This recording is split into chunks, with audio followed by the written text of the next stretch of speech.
ನಮಸ್ಕಾರ. First tube ನ ಮತ್ತೊಂದು ವಿಡಿಯೋಗೆ ಸ್ವಾಗತ. ನಮ್ಮ ಹಿರಿಯರು ಒಂದು ಮಾತನ್ನ ಹೇಳ್ತಾರೆ, ಅತಿಯಾದ ಒಳ್ಳೆತನ ಅಮಾಯಕತೆಯ ಲಕ್ಷಣ ಮತ್ತು ಅತಿಯಾದ ತಾಳ್ಮೆ ದೌರ್ಬಲ್ಯದ ಲಕ್ಷಣ ಅಂತ. ಇಷ್ಟು ದಿನ ನಮ್ಮ ಭಾರತ ನಮ್ಮ ನೆರೆಯ ರಾಷ್ಟ್ರ ಬಾಂಗ್ಲಾದೇಶದ ವಿರುದ್ಧ ಇದೇ ತಪ್ಪನ್ನ ಮಾಡ್ತಾ ಬಂತ.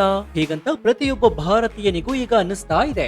ಯಾಕಂದ್ರೆ ನಾವೇ ಸ್ವತಂತ್ರ ಕೊಡಿಸಿ, ನಾವೇ ಕೈ ಹಿಡಿದು ನಡೆಸಿ, ನಾವೇ ಊಟ ಹಾಕಿ ಬೆಳೆಸಿದಂತಹ ಬಾಂಗ್ಲಾದೇಶ ಇವತ್ತು ನಮ್ಮ ಎದುರೇ ನಿಂತು ಕಣ್ಣು ಕೆಂಪು ಮಾಡ್ತಾ ಇದೆ. ನೆರೆಹೊರೆಯವರು ಅಲ್ವಾ, ಎಂದಾದ್ರೂ ಒಂದು ದಿನ ಬುದ್ಧಿ ಕಲಿಬಹುದು, ದಾರಿಗೆ ಬರಬಹುದು ಅಂತ ಮೋದಿ ಸರ್ಕಾರ ಇಷ್ಟು ದಿನ ತುಂಬಾ ತಾಳ್ಮೆ ವಹಿಸಿತ್ತು. ಆದ್ರೆ ಎಷ್ಟು ತಿನ್ಬೇಕು ಅಷ್ಟೇ ತಿನ್ಬೇಕು, ಹಸಿವಾಗ್ತಾ ಇದೆ ಅಂತ ಎಲೆಯನ್ನೇ ಸೇರಿಸಿ ತಿನ್ಬಾರ್ದು ಅನ್ನೋ ಗಾದೆ ಬಾಂಗ್ಲಾದೇಶಕ್ಕೆ ಪರ್ಫೆಕ್ಟ್ ಆಗಿ ಮ್ಯಾಚ್ ಆಗ್ತಾ ಇದೆ. ಅವರ ಉದ್ದಟತನ, ಅವರ ಅಹಂಕಾರ ಈಗ ಮಿತಿ ಮೀರಿ ಹೋಗಿದೆ.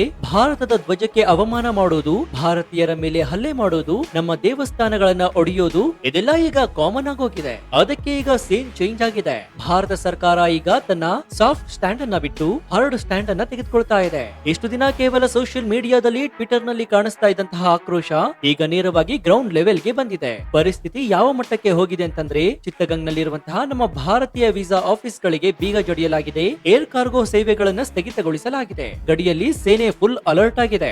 ಹಾಗಾದ್ರೆ ಭಾರತ ಮತ್ತು ಬಾಂಗ್ಲಾದೇಶದ ಸಂಬಂಧದಲ್ಲಿ ಆಗಿರುವಂತಹ ಈ ದಿಢೀರ್ ಬದಲಾವಣೆ ಏನು? ಈಶಾನ್ಯ ರಾಜ್ಯದಲ್ಲಿ ಜನ ಯಾಕೆ ರೊಚ್ಚಿಗೆಳ್ತಾ ಇದ್ದಾರೆ? ಭಾರತ ತೆಗೆದುಕೊಂಡಿರುವಂತಹ ಈ ಕಠಿಣ ನಿರ್ಧಾರಗಳಿಂದ ಬಾಂಗ್ಲಾದೇಶಕ್ಕೆ ಎಂತಹ ಹೊಡೆತ ಬೀಳುತ್ತೆ? ಈ ಎಲ್ಲಾ ಮಾಹಿತಿಯನ್ನ ಇವತ್ತಿನ ಈ ವಿಡಿಯೋದಲ್ಲಿ ನೋಡೋಣ. ಆದ್ರೆ ಅದಕ್ಕೂ ಮುನ್ನ ನಿಮ್ಗೆ ಏನನ್ಸುತ್ತೆ? ಭಾರತ ಬಾಂಗ್ಲಾದೇಶಕ್ಕೆ ತಕ್ಕ ಪಾಠವನ್ನ ಕಲಿಸಬೇಕು ಅಂತ ನಿಮ್ಗನ್ಸಿದ್ರೆ ಎಸ್ ಅಂತ ಕಮೆಂಟ್ ಮಾಡಿ ಹಾಗೂ ವಿಡಿಯೋಗೆ ಲೈಕ್ ಕೊಡಿ. ಜೊತೆಗೆ ಪ್ರಧಾನಿ ನರೇಂದ್ರ ಮೋದಿ ಅವರು ಬಾಂಗ್ಲಾ ಹಾಗೂ ಪಾಕಿಸ್ತಾನದ ಮೇಲೆ ಯುದ್ಧವನ್ನ ಸಾರಬೇಕಾ? ನಿಮ್ಗೆ ಏನನ್ಸುತ್ತೆ ಅಂತ ಕಮೆಂಟ್ ಮಾಡಿ.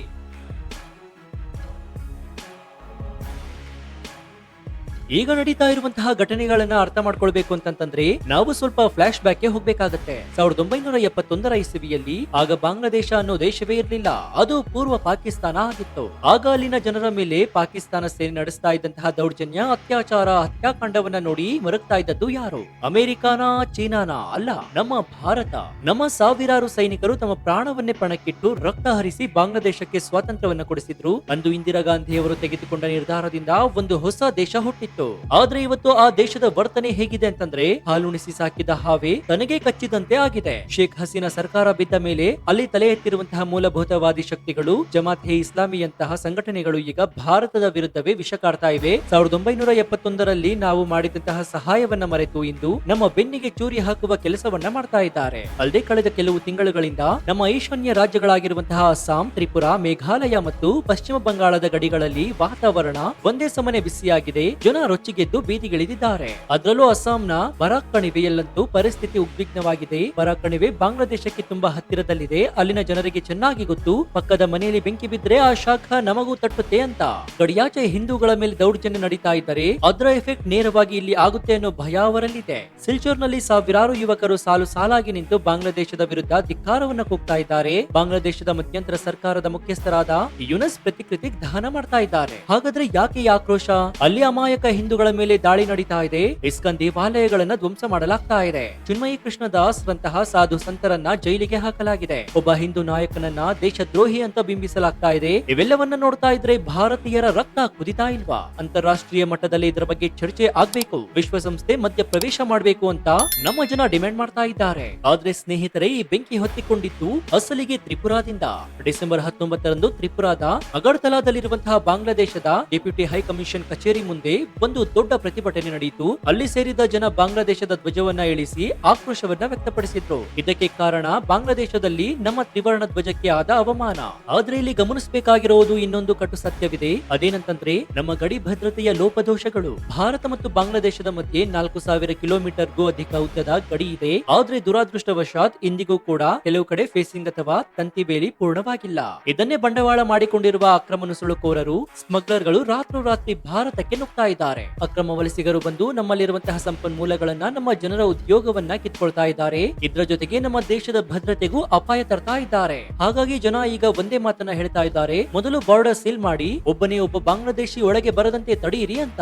ಇನ್ನು ಪಶ್ಚಿಮ ಬಂಗಾಳದ ವಿಷಯಕ್ಕೆ ಬರೋದಾದ್ರೆ, ಅಲ್ಲಿನ ಸಿಲಿಗುರಿ ಭಾಗದಲ್ಲಿ ಹೈ ಟೆನ್ಷನ್ ಕ್ರಿಯೇಟ್ ಆಗಿದೆ. ಇದನ್ನ ನಾವು ಚಿಕನ್ ನೆಕ್ ಅಂತ ಕರಿತೀವಿ. ಇದು ನಮ್ಮ ದೇಶದಲ್ಲಿ ಎಷ್ಟು ಮುಖ್ಯ ಅಂತಂದ್ರೆ, ಕೇವಲ 20 ರಿಂದ 22 ಕಿಲೋಮೀಟರ್ ಅಗಲವಿರುವಂತಹ ಈ ಸಣ್ಣ ದಾರಿ ಏನಾದ್ರೂ ಬ್ಲಾಕ್ ಆದ್ರೆ ಇಡೀ ಈಶಾನ್ಯ ಭಾರತ ನಮ್ಮ ಭಾರತದ ಮುಖ್ಯ ಭೂಭಾಗದಿಂದ ಕಟ್ ಆಗಿ ಹೋಗುತ್ತೆ. ಬಾಂಗ್ಲಾದೇಶದಲ್ಲಿ ಗಲಾಟೆ ನಡೆದಾಗಲೆಲ್ಲ ನಮ್ಮ ಸೇನೆ ಮತ್ತು ಅಲ್ಲಿನ ಜನರಿಗೆ ಎದೆ ಬಡಿತ ಜೋರಾಗುವುದು ಇದೇ ಕಾರಣಕ್ಕೆ. ಇದು ಕೇವಲ ಗಲಾಟೆಯಲ್ಲ, ಇದು ನಮ್ಮ ಅಸ್ತಿತ್ವದ ಪ್ರಶ್ನೆ. ಚೀನಾ ಯಾವಾಗ್ಲೂ ಇದೇ ಚಿಕನ್ ನೆಕ್ ಮೇಲೆ ಕಣ್ಣಿಟ್ಟಿದೆ.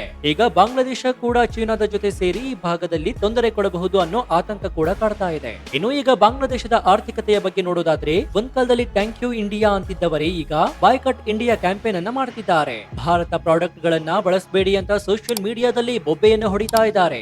ಆದ್ರೆ ಬಾಂಗ್ಲಾದೇಶಕ್ಕೆ ತಿಳಿಯದ ಅಥವಾ ತಿಳಿದು ಮರೆತಿರುವಂತಹ ಸತ್ಯ ಏನಂದ್ರೆ, ಅವರು ಕೂತಿರೋದು ಭಾರತವೆಂಬ ಮರದ ನೆರಳಿನಲ್ಲಿ. ಆ ಕೊಂಬೆಯನ್ನೇ ಕಡಿದುಕೊಂಡ್ರೆ ಕೆಳಗೆ ಬೀಳೋದು ಅವ್ರ ಮೇಲೇನೆ. ಬಾಂಗ್ಲಾದೇಶದ ಜನ ತಿನ್ನೋ ಈರುಳ್ಳಿಯಿಂದ ಹಿಡಿದು ಬಳಸೋ ಕರೆಂಟ್ ವರೆಗೂ ಎಲ್ಲದಕ್ಕೂ ಭಾರತದ ಮೇಲೆ ಡಿಪೆಂಡ್ ಆಗಿದ್ದಾರೆ. ಭಾರತದಿಂದ ಹತ್ತಿ ಹೋಗಲ್ಲ ಅಂತಂದ್ರೆ ಅವರ ಗಾರ್ಮೆಂಟ್ಸ್ ಇಂಡಸ್ಟ್ರಿ ಮುಚ್ಚಿ ಹೋಗುತ್ತೆ. ದಿನಸಿ, ಮೆಡಿಸನ್, ಪೆಟ್ರೋಲಿಯಂ ಪ್ರಾಡಕ್ಟ್ ಗಳಿಗೆ ಅವರು ಭಾರತವನ್ನೇ ನಂಬಿದ್ದಾರೆ. ಭಾರತದಿಂದ ಪ್ರತಿ ವರ್ಷ ಸುಮಾರು $12 ಬಿಲಿಯನ್ ಅಂದ್ರೆ ಅಂದಾಜು 1 ಲಕ್ಷ ಕೋಟಿ ರೂಪಾಯಿ ಮೌಲ್ಯದ ಸರಕುಗಳು ಬಾಂಗ್ಲಾದೇಶಕ್ಕೆ ಹೋಗುತ್ತೆ. ಅದೇ ಬಾಂಗ್ಲಾದೇಶದಿಂದ ನಮಗೆ ಬರೋದು ಕೇವಲ $2 ಬಿಲಿಯನ್ ಮಾತ್ರ. ಅಂದ್ರೆ ನಷ್ಟ ಆಗೋದು ಯಾರಿಗೆ? ಖಂಡಿತವಾಗ್ಲೂ ಅವರಿಗೆ. ಭಾರತ ಈಗ ಏರ್ ಕಾರ್ಗೋ ಸೇವೆಯನ್ನು ನಿಲ್ಲಿಸಿದೆ. ಇದರಿಂದ ಅವರ ಎಕ್ಸ್ಪೋರ್ಟ್ ಇಂಪೋರ್ಟ್ ಬಿಸಿನೆಸ್ ಗೆ ಪಾರ್ಶ್ವವಾಯು ಹೊಡೆದಂತಾಗಿದೆ. ಇದು ಕೇವಲ ಟ್ರೈಲರ್ ಮಾತ್ರ. ಭಾರತ ಏನಾದ್ರೂ ಪೂರ್ತಿಯಾಗಿ ಟ್ರೇಡ್ ಬ್ಯಾನ್ ಮಾಡಿದ್ರೆ ಬಾಂಗ್ಲಾದೇಶದಲ್ಲಿ ಹಸಿವಿನ ಹಾಹಾಕಾರ ಶುರುವಾಗುತ್ತೆ. ನಿಜ ಹೇಳ್ಬೇಕು ಅಂತಂದ್ರೆ ಬಾಂಗ್ಲಾದೇಶದಲ್ಲಿ ನಡೀತಾ ಇರೋದು ಕೇವಲ ಸ್ಟೂಡೆಂಟ್ ಪ್ರೊಟೆಸ್ಟ್ ಅಲ್ಲ, ಇದ್ರ ಹಿಂದೆ ಕಾಣದ ಕೈಗಳ ಕೈವಾಡ ಇದೆ ಅಂತ ಇಂಟರ್ನ್ಯಾಷನಲ್ ಎಕ್ಸ್ಪರ್ಟ್ ಗಳು ಹೇಳ್ತಾ ಇದ್ದಾರೆ. ಬಾಂಗ್ಲಾದೇಶದಲ್ಲಿ ಅಮೆರಿಕ, ಚೀನಾ ಮತ್ತು ಪಾಕಿಸ್ತಾನದ ISI ತಮ್ಮದೇ ಆದಂತಹ ಆಟವನ್ನ ಆಡ್ತಾ ಇವೆ. ಶೇಖ್ ಹಸೀನಾ ಅವರು ಭಾರತದ ಪರವಾಗಿದ್ರು ಅನ್ನೋ ಒಂದೇ ಒಂದು ಕಾರಣಕ್ಕೆ ಅವರನ್ನ ಕೆಳಗಿಳಿಸಲಾಯಿತು. ಈಗ ಬಂದಿರುವಂತಹ ಹಂಗಾಮಿ ಸರ್ಕಾರ ಅಲ್ಲಿನ ರಾಡಿಕಲ್ ಗುಂಪುಗಳ ಕೈಗೊಂಬೆಯಾಗಿದೆ. ಅಲ್ಲದೆ ಅವರೇ ಬೇಕಂತಲೇ ಅವರನ್ನ ಬಿಟ್ಬಿಟ್ಟಿದ್ದಾರೆ ಅನ್ನೋ ದೊಡ್ಡ ಪ್ರಶ್ನೆ ಕೂಡ ಇದೆ. ಆದ್ರೆ ನಮ್ಮ ಭಾರತ ಸರ್ಕಾರ ಈ ಜಿಯೋ ಪೊಲಿಟಿಕಲ್ ಗೇಮ್ ಅನ್ನ ಅರ್ಥ ಮಾಡ್ಕೊಂಡಿದೆ. ಬರೀ ಡಿಪ್ಲೊಮಸಿ ಅಥವಾ ಮಾತುಕತೆಯಿಂದ ಕೆಲಸ ಆಗಲ್ಲ ಅನ್ನೋದು ಮೋದಿ ಅವರಿಗೆ ಗೊತ್ತಾಗಿದೆ. ಹುಚ್ಚು ಹಿಡಿದ ನಾಯಿಗೆ ಮಂತ್ರ ಹಾಕಿದ್ರೆ ಕೇಳಲ್ಲ, ಕೋಲು ತಗೊಂಡು 2 ಬಾರಿಸಬೇಕು ಅನ್ನೋದು ಈಗ ಪಬ್ಲಿಕ್ ಟಾಕ್ ಆಗಿದೆ. ಹಾಗಾದ್ರೆ ನಮ್ಮ ಸೇನೆಯ ನಡೆ ಹೇಗಿದೆ? ನಮ್ಮ ಇಂಡಿಯನ್ ಆರ್ಮಿ ಮತ್ತು BSF ಈಗ ಹೈ ಅಲರ್ಟ್ ಘೋಷಣೆ ಮಾಡಿವೆ. ಬಾಂಗ್ಲಾದೇಶದ ಆರ್ಮಿ ಜೊತೆ ಡೈರೆಕ್ಟ್ ಆಗಿ ಕಾಂಟ್ಯಾಕ್ಟ್ ಇಟ್ಕೊಂಡಿದ್ದು ಗಡಿಯಲ್ಲಿ ಏನಾದ್ರೂ ಹೆಚ್ಚು ಕಮ್ಮಿ ಆದ್ರೆ ಪರಿಣಾಮ ನೆಟ್ಟಗಿರೋಲ್ಲ ಅಂತ ವಾರ್ನಿಂಗ್ ಕೂಡ ಕೊಟ್ಟಿದೆ. ಇದು ಚಳಿಗಾಲದ ಸಮಯ, ಗಡಿಯಲ್ಲಿ ದಟ್ಟವಾದ ಮಂಜು ಇರುತ್ತೆ. ಇದನ್ನೇ ಬಳಸಿಕೊಂಡು ಉಗ್ರರು ಅಥವಾ ಕಳ್ಳರು ಒಳನುಗ್ಗುವಂತಹ ಪ್ರಯತ್ನ ಮಾಡ್ತಾರೆ. ಹಾಗಾಗಿ ಬಾರ್ಡರ್ ನಲ್ಲಿ ರಾತ್ರಿ ಕರ್ಫ್ಯೂ ಹಾಕಲಾಗಿದೆ. ಶೂಟ್ ಅಂಡ್ ಸೈಟ್ ಅಂದ್ರೆ ಅನುಮಾನಾಸ್ಪದವಾಗಿ ಕಂಡ್ರೆ ಕಂಡಲ್ಲೇ ಗುಂಡಿಕ್ಕುವಂತಹ ಆರ್ಡರ್ ಕೂಡ ಇದೆ ಅಂತ ಹೇಳಲಾಗ್ತಾ ಇದೆ. ಯಾಕಂದ್ರೆ ಒಳಗೆ ಬಂದ್ಮೇಲೆ ಅವರನ್ನ ಹಿಡಿದು ವಾಪಸ್ ಕಳಿಸೋದಕ್ಕಿಂತ ಬಾರದಂತೆ ತಡೆಯೋದೇ ಬೆಟರ್ ಅಲ್ವಾ? ಇನ್ನೊಂದು ದೊಡ್ಡ ಸಮಸ್ಯೆ ಏನಂದ್ರೆ, ಈಗಾಗಲೇ ಭಾರತದ ಒಳಗೆ ಅಕ್ರಮವಾಗಿ ಬಂದು ಸೇರ್ಕೊಂಡಿರುವಂತಹ ಬಾಂಗ್ಲಾದೇಶಿಗಳು ಇವರು ಕೇವಲ ಬಾರ್ಡರ್ ನಲ್ಲಿ ಅಲ್ಲ, ಬೆಂಗಳೂರು, ದೆಹಲಿ, ಮುಂಬೈನಂತಹ ಸಿಟಿಗಳ ಸ್ಲಮ್ ಗಳಲ್ಲಿ ಅವಿತು ಕೂತಿದ್ದಾರೆ. ಫೇಕ್ ಆಧಾರ್ ಕಾರ್ಡ್ ಅನ್ನ ಮಾಡಿಕೊಂಡು ನಮ್ಮವರ ತರಾನೇ ಬದುಕ್ತಾ ಇದ್ದಾರೆ. ಇವರು ನಮ್ಮ ದೇಶದ ಭದ್ರತೆ, ಡೆಮೋಗ್ರಫಿಗೆ ದೊಡ್ಡ ಕಂಟಕವಾಗಿದ್ದಾರೆ. ಮುಂದಿನ ದಿನಗಳಲ್ಲಿ ಇವರನ್ನ ಹುಡುಕಿ ವಾಪಸ್ ಕಳಿಸುವ ಕೆಲಸ ಆಗ್ಲೇಬೇಕು ಅನ್ನೋದು ಜನರ ಆಗ್ರಹವಾಗಿದೆ. ಇಲ್ದಿದ್ರೆ ಮುಂದೊಂದು ದಿನ ಭಾರತ ಕೂಡ ಮತ್ತೊಂದು ಬಾಂಗ್ಲಾದೇಶ ಆಗೋದ್ರಲ್ಲಿ ಸಂಶಯವಿಲ್ಲ. ಒಟ್ಟಾರೆಯಾಗಿ ನೋಡೋದಾದ್ರೆ ಭಾರತ ಈಗ ಎಚ್ಚೆತ್ತುಕೊಂಡಿದೆ. ವಿಸಾ ಆಫೀಸ್ ಮುಚ್ಚಿರೋದು, ವ್ಯಾಪಾರಕ್ಕೆ ಬ್ರೇಕ್ ಹಾಕಿರೋದು ಒಂದು ಆರಂಭ ಮಾತ್ರ. ಬಾಂಗ್ಲಾದೇಶಕ್ಕೆ ಅರ್ಥವಾಗಬೇಕು, ಭಾರತ ಇಲ್ಲದೆ ಅವರ ಅಸ್ತಿತ್ವ ಇಲ್ಲ ಅಂತ.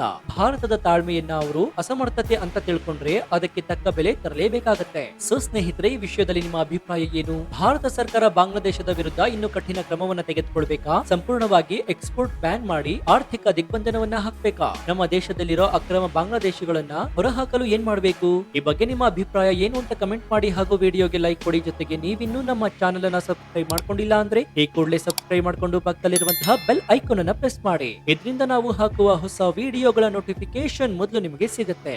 ಇದಾಗಿತ್ತು ಈ ಕ್ಷಣದ ವಿಶೇಷ. ನೋಡ್ತಾ ಇರಿ ಫಸ್ಟ್ ಟ್ಯೂಬ್ ಕನ್ನಡ. ಧನ್ಯವಾದ.